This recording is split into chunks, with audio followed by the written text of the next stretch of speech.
todas e todos. Eu gostaria de saudar a mesa na pessoa do senador e do ministro do Trabalho e de saudar a todos os presentes na pessoa das procuradoras, dos procuradores do trabalho aqui presentes, das auditoras, dos auditores, juízes do trabalho, que dia a dia lutam para garantir a dignidade das pessoas vítimas de trabalho escravo no nosso país, e também saudar aqueles que aqui estão presentes, que aspiram se juntar a essas fileiras de luta pela dignidade.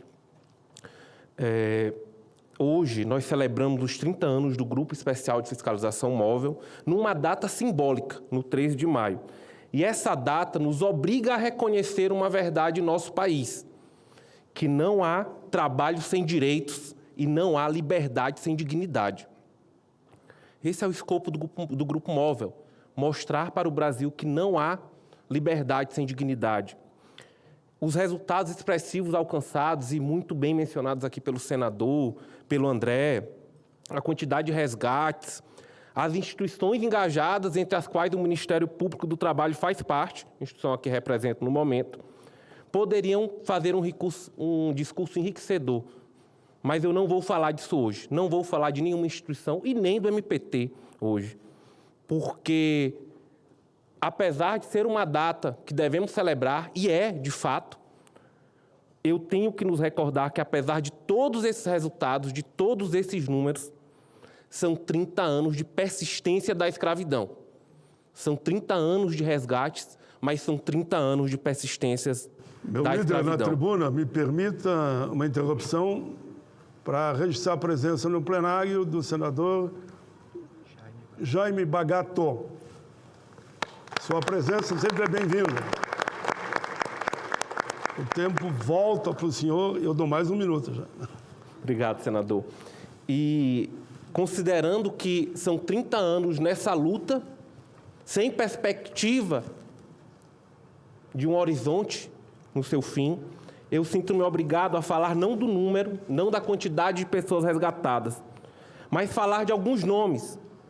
Há alguns nomes que, por coincidência do destino, um auditor aqui presente esteve presente em todos esses casos junto comigo, o auditor Ivano. E eu vou citar alguns nomes que eu anotei aqui nesse papel, porque eu creio que o combate ao trabalho escravo, ele precisa alcançar números, mas nós não podemos esquecer do nome daquelas pessoas que sentiram na pele que trabalho sem dignidade é sinônimo de escravidão. E por isso eu vim hoje aqui carregar a história dessas pessoas, um pouquinho dessa história, que sentiram na pele a pior violação a direitos humanos que existe, que é a negação do direito de ser humano. Eu queria falar do seu Juremar da Silva, residente em Rondon do Pará. Ele não possuía registro de nascimento. Ele não era alfabetizado e permaneceu invisível, e a palavra é essa, invisível, aos olhos do Estado brasileiro, aos olhos da sociedade, por 43 anos. E nada do que qualquer um de nós, Fiscalização do Trabalho, Ministério Público do Trabalho, Defensoria Pública, nada do que qualquer um de nós pudemos fazer ali resgatou a dignidade daquela pessoa que foi privada durante toda a sua vida de direitos. Nós fomos embora frustrados, mas o seu Juremar permaneceu num ciclo de vulnerabilidades que nós não conseguimos dar resposta, que a política pública não foi capaz de romper. Eu quero que o nome dele lembre hoje como a nossa sociedade falha em garantir direitos e como nós falhamos em ter humanidade. E que o Grupo Móvel, lembrando, eu estava presente nesse caso, como Grupo Móvel, o sucesso dele demonstra o fracasso de toda a nossa humanidade, de todo o nosso Estado em garantir direitos. Dona Vivância, em Breu Branco, Pará, ao ser resgatada, ela me questionou: o que vai ser de mim agora? Só me resta voltar a ser doméstica e ganhar R$500 por mês no Maranhão. Isso foi em 2022. Não era metade de um salário mínimo. Eu não consegui dar uma resposta a ela lá.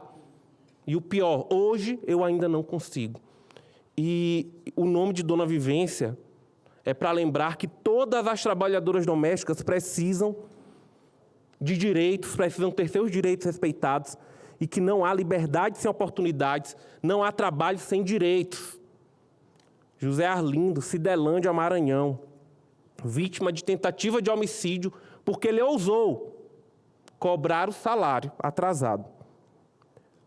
E o resgate desse trabalhador permitiu sua recuperação física, mas as feridas de sua alma não foram saradas. Um homem que estava com medo de ir receber suas verbas rescisórias. O seu nome nos lembra que as feridas da escravidão, as feridas da violência não se curam com a reparação, não se curam com os direitos trabalhistas. E um último nome, esse aqui eu não estive presente, mas já foi citado aqui, Sônia Maria de Jesus, que vive sob o jugo de um desresgate, a palavra é essa, legitimado pelo Supremo Tribunal Federal. Seu nome mostra nada menos que a nossa justiça, e quando eu falo de justiça, falo de Ministério Público também, ela falha em garantir a emancipação do ser humano. Nós precisamos de muito mais, de muito mais. O que fizemos não foi suficiente, não é suficiente. 30 anos de todas essas instituições se dedicando arduamente não é suficiente. Eu queria muito estar aqui e dizer que a gente vai se esforçar mais, que vamos aumentar a mobilização e que vamos transformar essa realidade. Mas eu não acredito nisso. Eu venho com essa mensagem difícil no dia de celebração, porque eu acredito que a crise vai se agravar. Estamos sob uma ameaça mais grave e iminente de que todos os trabalhadores vão perder um direito mais fundamental, que é o direito a ter direitos.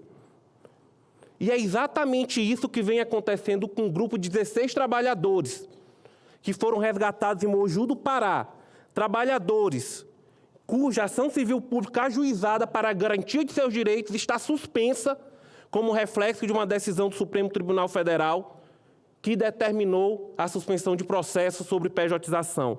Eu me recordo que nessa fazenda, quando chegamos, nós não encontramos trabalhadores, porque o empregador mandou eles se esconderem na floresta amazônica. Nós fomos retirar esses trabalhadores do meio da floresta às 7 horas da noite. O empregador abandonou seu carro. Os trabalhadores foram completamente abandonados. A equipe do Grupo Móvel não conseguia encontrar alguém para responsabilizar. Eles foram tratados como escória que podia ser descartada. E a esses trabalhadores, a única alternativa foi recorrer ao Judiciário, à Justiça do Trabalho, por meio do MPT. E agora, com a suspensão da ação, o que nós estamos dizendo para eles, e a suspensão da ação com base em um contrato de pessoa jurídica, fraudulento, verbal e hipotético, um contrato que sequer existiu no mundo real, a ação está suspensa e caso essa decisão, esse entendimento vigore em nosso país, a resposta que daremos àqueles trabalhadores é que eles não têm direito de ser considerados trabalhadores, que eles não têm direito a ter direitos trabalhistas. E a essa crise que eu me refiro, que traz um perigo gravíssimo de sermos um país sem trabalhadores, uma nação sem direitos. E desse jeito seria muito fácil acabar com o trabalho escravo, porque um país sem trabalhadores é um país sem trabalhadores escravizados. Mas nós não podemos admitir isso. O dia 13 de maio, ele nos recorda, ele não é uma data de celebração, ele é uma data que nos traz uma memória, uma recordação de que não há liberdade sem dignidade, como tentaram outrora impor ao povo brasileiro. Mas este ano, o 13 de maio, traz consigo o risco do retorno à escravidão. O que diremos a essas pessoas? O que vamos dizer às vítimas de trabalho escravo? As pessoas que correm o risco de simplesmente não ter mais direitos. Vamos dizer que perdemos a esperança, que a causa está perdida? Nunca! Eu direi, e a minha instituição dirá, o Ministério Público do Trabalho, eu espero que todos digam, que não desistiremos, nunca perderemos a esperança e não deixaremos de resistir. Por isso, a minha mensagem hoje é de conclamar todos que estão presentes, a sociedade, as nossas instituições, a não desistir, a não admitir retrocessos e a fazer o que tiver no nosso alcance para lutar contra esse risco que para sobre o trabalhador brasileiro. precisamos enfrentar o julgamento do próprio direito do trabalho e defender que o trabalhador não pode ser descartado, o trabalhador não pode ser escravizado. A derrota dos trabalhadores será a derrota da humanidade. A derrota dos trabalhadores será a derrota da humanidade. Nós temos que resistir e ter esperança. Até no mais sombrio dos tempos, nós temos o direito de esperar alguma luz. E eu espero que essa luz seja irradiada daqui, de homens e mulheres que se recusarão a assistir à queda da humanidade, de vocês que se juntarão às fileiras, que resistirão às investidas contra a dignidade. A história será o nosso juiz. O nosso tempo responderá pelo que estamos fazendo, pelo que fizemos aos Juremais, aos Josés e às Sônias. E eu pergunto a vocês, o que defenderemos, pelo que lutaremos? O que responderemos a essas pessoas? Que não há trabalho sem direitos, que não há liberdade sem dignidade. A vocês que integram as equipes do Grupo Móvel, continuem levando esperança e direitos aos trabalhadores do nosso país. E meu último apelo, que não levemos mais 30 anos para assegurar a dignidade, para erradicar a escravidão. Muito obrigado. Muito bem, senhor Luciano Aragão Santo, coordenador nacional da erradicação do trabalho escravo e enfrentamento ao tráfico de pessoas do Ministério Público do Trabalho, que falou de fatos reais, né?